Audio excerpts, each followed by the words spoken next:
p.m. Okay, thank you. The time is 3:01 p.m. on Tuesday, June 20th, 2023. I want to call to order the June meeting of the police fire commissioners, and we have a quorum. First item on the agenda is acceptance of the minutes of the special meeting on Monday, May 22nd. Do I have a motion? So moved. Any corrections, deletions, omissions? I didn't see any. Chief, any? I do have one correction for the regular meeting. Okay, well, that'll be the next one. Yeah. Okay, So all in favor of the special meeting, approval of the special meeting as submitted? Aye. Aye. Okay, motion carries. Next item, acceptance of the minutes of the regular meeting on Tuesday, May 16th, 2023. Do I have a motion? So moved. Okay, any corrections, deletions, or omissions? Yes, correction on page 4 under the drop plan for Chief Maggio. It says drug plan. Okay, D-R-U-G. It should be drop, D-R-O-P. okay.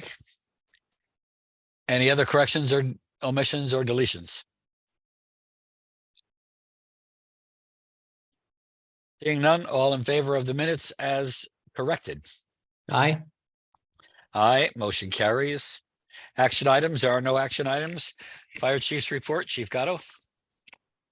okay, so we are obviously 11 months into the year. And if you look at the budget report page, you'll see that we're still carrying a surplus in the salary expenses as well as the overtime expense accounts. And we've projected that for the 2 weeks into July, we will still have available money in both accounts. And that includes money that was transferred out into a couple other different accounts to make up a shortfall. So we're under budget so far. If everything stays the same, we should stay that way. And right now, we're only at 83.4% overall for all the accounts. So we're doing good. We're doing very good budget-wise so far. Okay, I agree. Very well done, Commissioner. Yeah, I agree. Thank you. We could have been at 91%, but you kept us at 83, so good job. Thank you.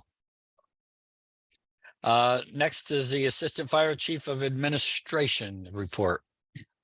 Good afternoon. Chief Conte. Yeah. Good afternoon. So I have just a couple updates on ongoing projects. Our mobile data terminal projects, in their command software upgrade the build is in process. They actually pretty much went live on the test site. So we're moving along, and we've got almost everything installed in the frontline apparatus to install the computers. So it's going very well. The station learning upgrade is moving along as well. We're ready for testing. We've pretty much live at every station. Station 3, I think, was done today. And PD as well has all been installed. So we're moving along very quickly. We're probably just going to, and I may have mentioned it last month, but we're probably going to hold off until we switch over to the full state radio system. So it's one full transition. Otherwise, it may be too complex and you're really doing things over again. But that should be in by September, hopefully. For the buildings, the Station 3 apparatus floor, that project, we're just waiting to get the grant agreement back from Third Taxing District, but I've filed the RFP for an engineer preemptively just to make sure once we get the funding that we can move forward with that project.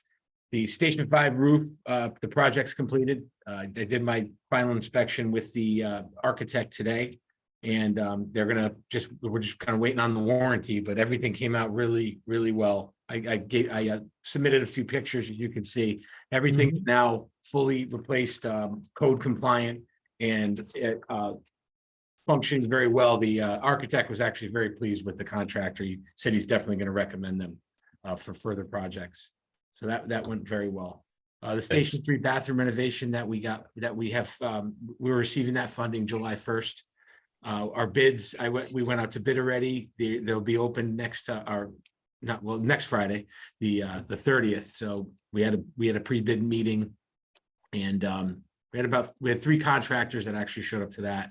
So I'm anticipating, definitely a few bids for that. And the OSHA compliance, we're at 100%. We've scheduled our HAZCOM training. That's the last one, and that's going to be completed in July. And that will bring us up to 100% compliance. So we've accomplished that. Are there any questions? No, it's really great about the OSHA compliance. I know how hard you guys worked on trying to get that in order, and congratulations. I think it's really great. Thank you. Thank you. We definitely learned a lot doing it. So I know for next time.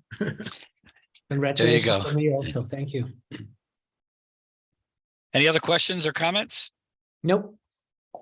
Okay, that brings us to Assistant Chief McCabe. Good afternoon, everyone. Good afternoon. The last 2 months have been very busy as far as operations. The department has responded to 10 working structure fires in that period of time. One of those fires at 92 Cedar Street involved the removal of dozens of occupants from their apartments due to heavy smoke obstructing their means of egress. All fire personnel have performed exceptionally. For all of those incidents I just mentioned, there were no serious civilian or firefighter injuries that were reported. Second item, the demolition of the old Cranberry School will provide an opportunity for firefighters to train on the building next week, the end of next week. School administrators and the demolition company met with us and will allow our truck and rescue companies to cut the school's flat commercial roof. That's a rare roof to be able to cut in training. So it was good of them to give us that opportunity, and we'll make the most of it the last 3 days of next week. Also, a meeting with the Walk Bridge Construction Company will take place this Thursday. And we are going to meet with the administrators down at the site, and we'll address any hazards or confined spaces that the fire department may need to respond to during the first phase of that project.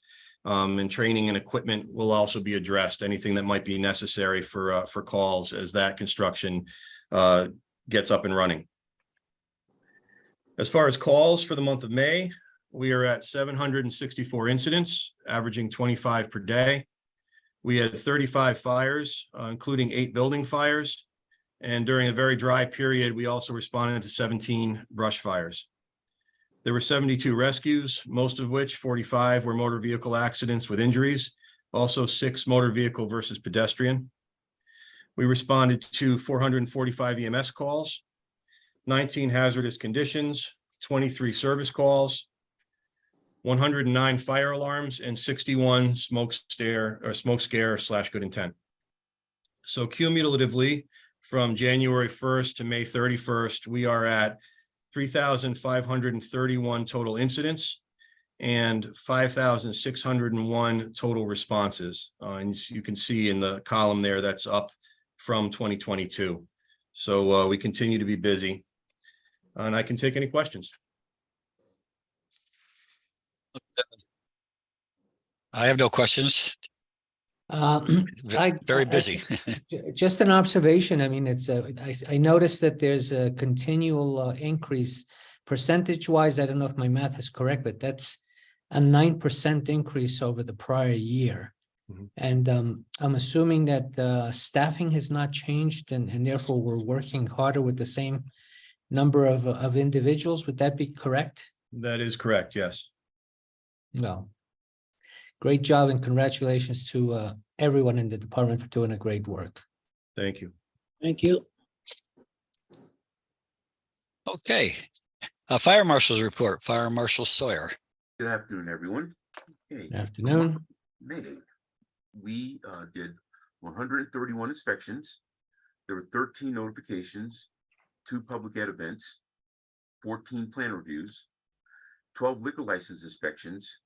We investigated 13 various investigations, 3 code issues, And for fees, we collected $650 in plan review fees and $780 in liquor license fees for a total of $1,430 collected. I'm going to follow up with AC McCabe's information on the fires. Out of the fires that we had, the results, the cause and origin, we had 2 accidental, 3 undetermined, 2 were electrical. We had 1 arson arrest, which I believe is part of this the memo that were noteworthy for this month, and fireplace ashes, and the 92 Cedar Street, the really big one was unattended cooking. The Kreiner Lane fire is still under investigation because there were some issues there. Other than that, does anyone have any questions? Yes, on the noteworthy items on 23 Bell Avenue, Mhm. what was the initial results? I mean, I'm assuming it's still under investigation, but what were the findings there? Well, 23 Bell Avenue was an investigation. They just refused to get back to us so that we could Mhm. actually get in to do the inspection of the multifamily. So Right. at that point, we exhausted, everything we could to get in there. We would have to apply for an administrative warrant, which we Court did. order. And once we got in, it wasn't as bad as it looked. They should have just let us come in there and take care of it. For whatever reason, they didn't. We're still following up with them. We have to offer them time to complete, to complete what we told them to do. Mhm. And I'm pretty sure they're close to finishing now if they haven't done so already. Mhm. So other than that, it was pretty straightforward. It's Thank you. unfortunate we had to, go to court to do that, but maybe next time with 23 Bell, we won't have to. Mhm.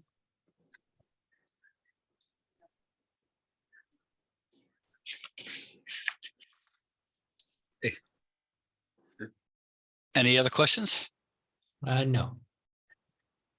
Thank you. Just going back quickly to the statistics, January 1st. Is that supposed to be June 30th to May 31st, or is that supposed to be January 1st to May 31st on the calls for service?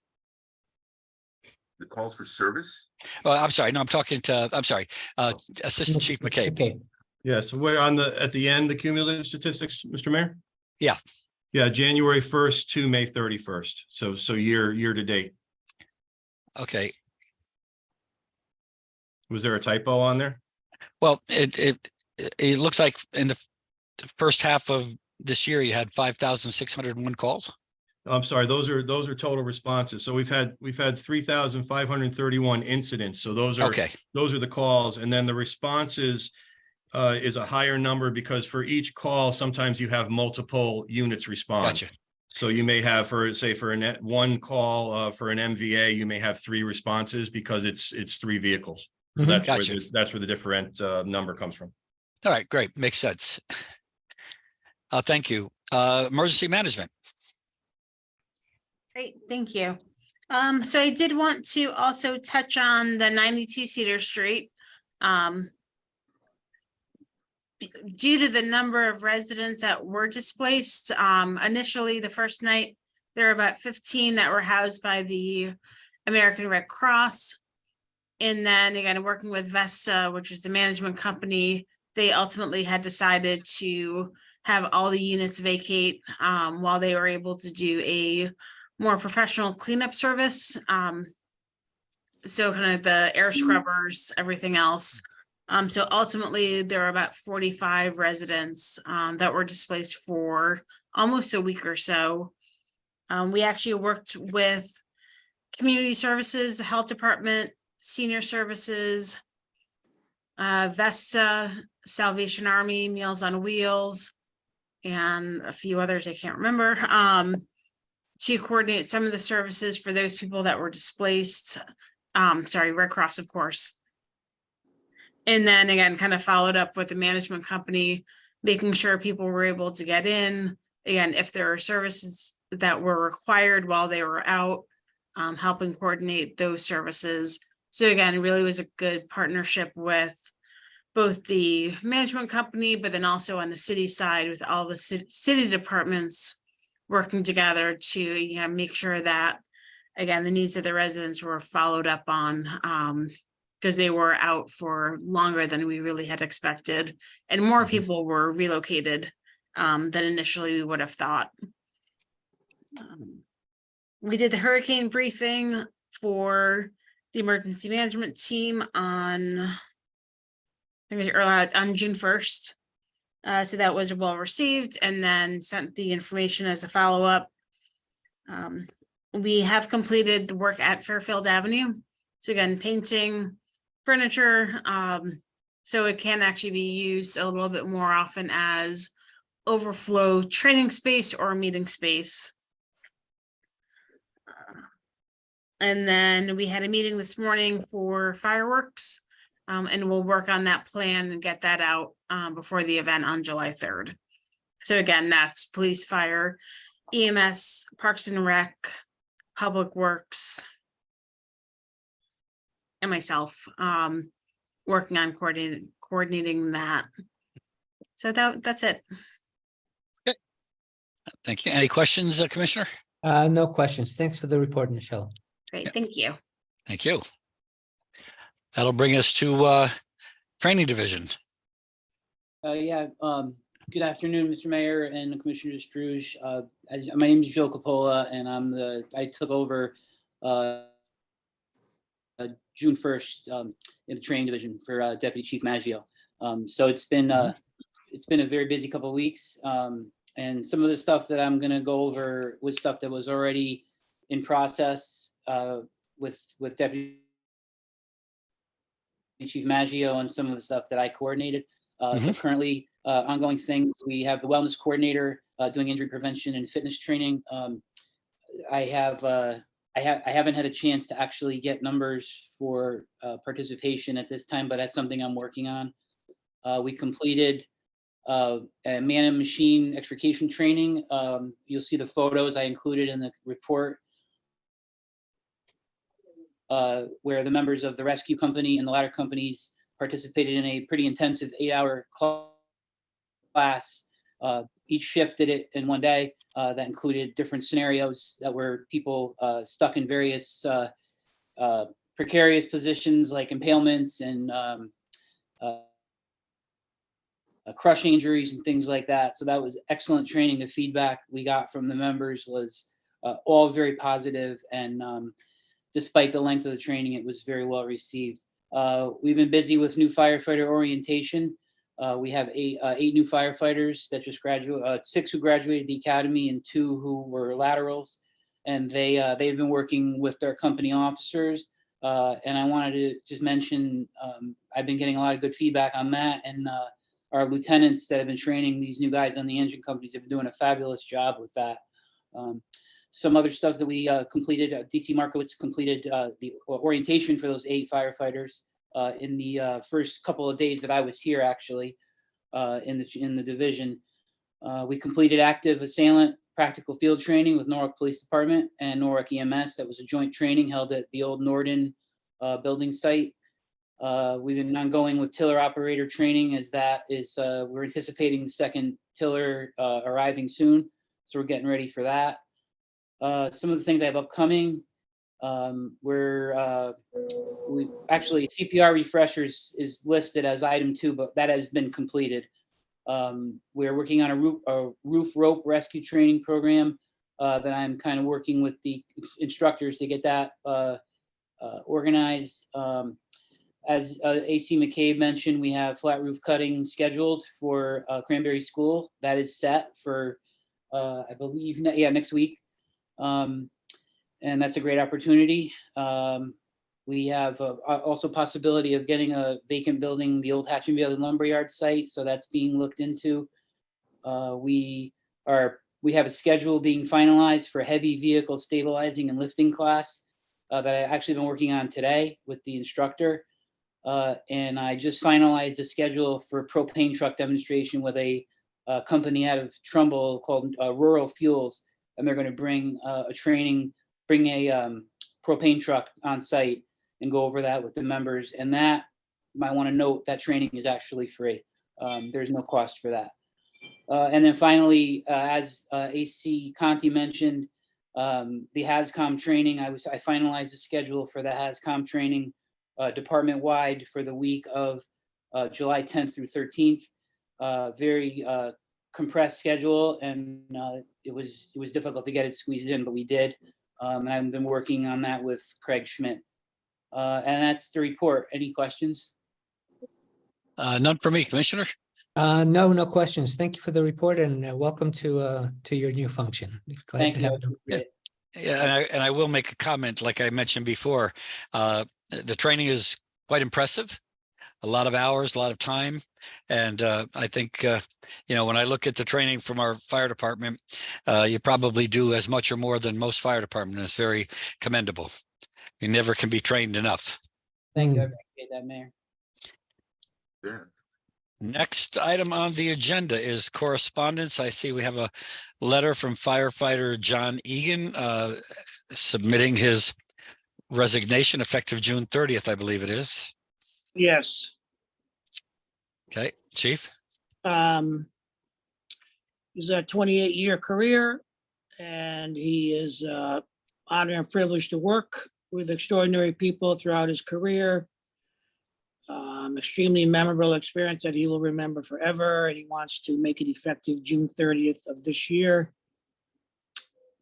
So he has submitted a letter, signed letter. I believe personnel also received that. All right, if you would, send something from the fire commission that we accept his resignation or his retirement, but with regrets and thanking him for his 28 years of service. Okay. Okay, that brings us to personnel. I see we have an executive session here. I see Ms. Fogel is with us. Right, So so we I have to- believe, Leave this one and go into the other one. Okay. During okay, let's do that again then. We went into executive session at 3:23. We're out of executive session at 3:51. During executive session, no motions were made, no votes were taken. No other business to come before the fire commission. So I will need a motion. Move to adjourn. Commissioner DeStrouge made a motion to adjourn. All in favor? Aye. Opposed? Nobody opposed. We are adjourned at 3:52. Thank you. All right. Thank you. thank you, everyone. Thank you, Commissioner. Good one. Thank you, everybody. Safe travels. Yeah, Thank thank you. you. I'm sorry. Thank you.